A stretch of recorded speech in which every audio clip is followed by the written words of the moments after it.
وجاء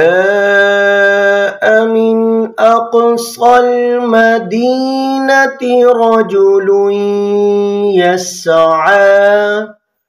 قال يا قوم اتبعوا المرسلين اتبعوا من لا يسألكم أجرا وهم مهتدون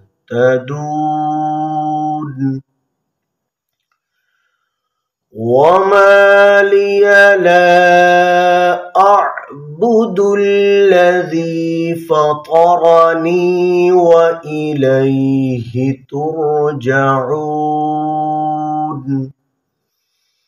أأتخذ من